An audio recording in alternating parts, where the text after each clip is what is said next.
Del Evangelio según San Mateo. Viendo la muchedumbre, subió al monte, se sentó y sus discípulos se le acercaron.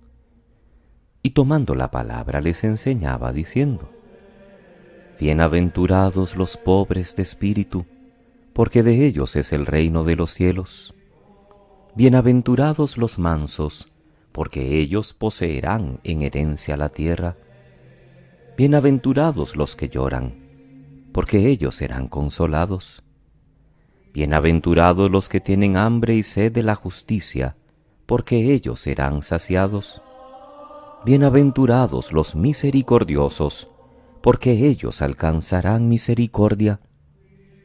Bienaventurados los limpios de corazón, porque ellos serán llamados hijos de Dios.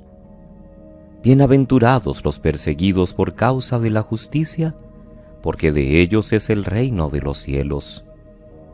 Bienaventurados seréis cuando os injurien y os persigan, y digan con mentira toda clase de mal contra vosotros por mi causa. Alegraos y regocijaos, porque vuestra recompensa será grande en los cielos, pues de la misma manera persiguieron a los profetas anteriores a vosotros. Palabra del Señor. Gloria a ti, Señor Jesús. Es lunes, queridos hermanos. Estamos ya en la semana 10 o semana 10ª del tiempo ordinario. Durante 3 semanas leeremos en los libros de los Reyes unas páginas muy agitadas de la historia del pueblo de Dios. Una historia que abarca desde el cisma que siguió a Salomón, cerca del año 935, hasta la destrucción de Jerusalén y el destierro en el año 586. Tiempos malos, de deterioro social y deterioro religioso.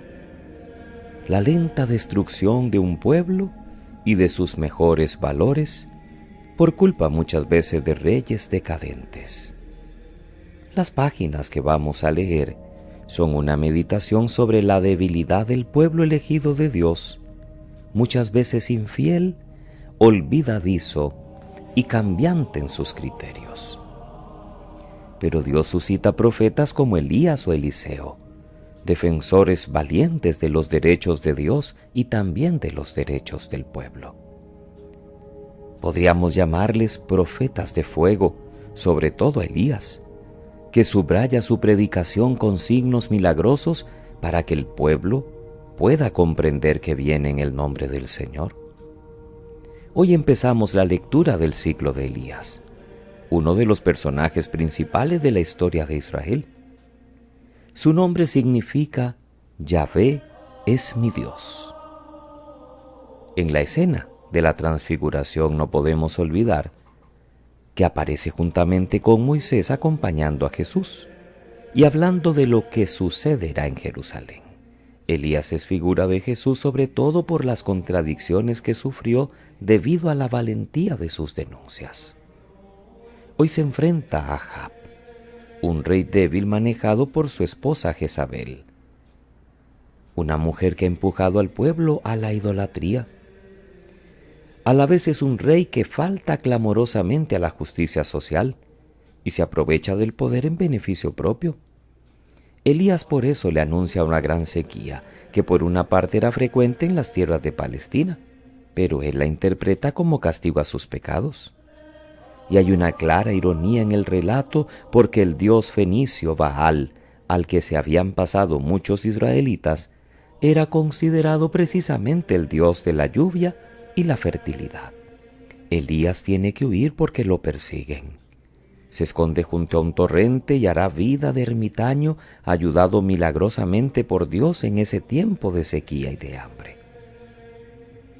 Pareciera que la historia bíblica sigue repitiéndose una y otra vez también en nuestros días. Nos toca sufrir, ver cómo se van perdiendo ciertos valores y constatando la corrupción, muchas veces, en los que están en el poder. Vivimos en medio de una sociedad a la que no le gusta oír las palabras exigentes contra las diferentes idolatrías e injusticias que existen hoy. La sequía es un símbolo. Cuando se abandona el pozo del agua buena que es Dios, aparecen la sed y la esterilidad, como en nuestra vida personal y en la comunitaria. Un cristiano debe ser valiente y dar testimonio como Elías, a pesar de las dificultades que supone ir contracorriente y mantenerse en fidelidad a los valores que se nos ha enseñado a través de la Iglesia y que son los valores de Jesús o los valores del reino. El texto del Evangelio que hemos escuchado es de Mateo. Durante 3 meses, de la semana 10ª que estamos empezando a la semana 21, vamos a seguir diariamente el Evangelio de Mateo. Durante 9 semanas ya hemos leído el de Marcos. Y empezamos en el capítulo 5 con el Sermón de la Montaña, porque los 4 primeros que refieren la infancia y la manifestación de Jesús, con la llamada de los primeros discípulos, los escuchamos ya en Navidad y semanas siguientes a ella. El Sermón de la Montaña, que en este Evangelio está en los capítulos del 5 al 7. Es el primero de los grandes discursos que Mateo reproduce en su Evangelio, recogiendo así para bien de sus lectores las enseñanzas que Jesús dirigió a sus discípulos a lo largo de su ministerio. Son 5 grandes discursos. El Sermón de la Montaña es el primero, pero luego vendrá el de la misión, el de las parábolas, las enseñanzas sobre la vida comunitaria y eclesial y el discurso del final de los tiempos. Las bienaventuranzas son la carta magna del reino. 8 veces Jesús anuncia a sus seguidores, bienaventurados. Y el camino hacia el proyecto de Dios, que siempre ha sido proyecto de vida y felicidad. Como Moisés desde el monte Sinaí anunció de parte de Dios el decálogo de la alianza a su pueblo, ahora Jesús, el nuevo y definitivo Moisés, también en la montaña propone un nuevo código de vida. Pero es un código paradójico.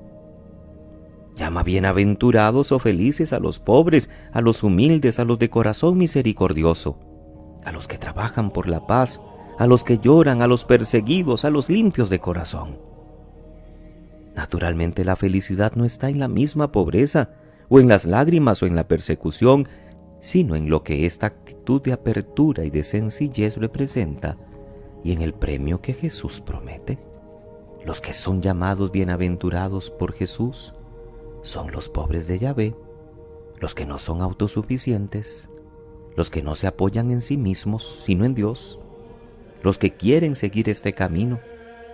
A ellos Jesús les promete el reino, el ser hijos y poseer la tierra. Busquemos también la felicidad, pero la felicidad en Cristo, que viene por caminos muy distintos de los de este mundo.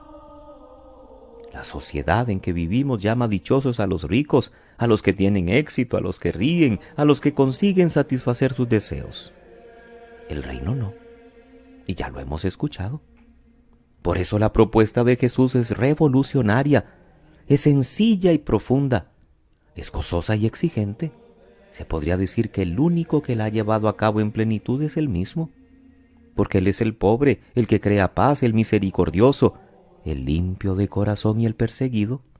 Desde hace 2000 años se nos propone este programa a los que queremos seguirle. Las bienaventuranzas no son tanto un código de deberes, sino el anuncio de dónde está el tesoro escondido. ¿Quieres venir a mi reino? ¿Quieres encontrar la felicidad? Entonces, busca la paz. Ten un corazón misericordioso. Vive con pobreza, no tanto material, sino la pobreza de corazón. Aprende a ser humilde. Deja que otros se enfrasquen contra ti, porque tu confianza está puesta en mí. Y ten tu corazón limpio para poder contemplarme. Así podríamos también resumir las hermosas bienaventuranzas que hoy nos propone el Evangelio de Mateo. Que pasen muy feliz lunes, queridos hermanos. Que Dios les bendiga.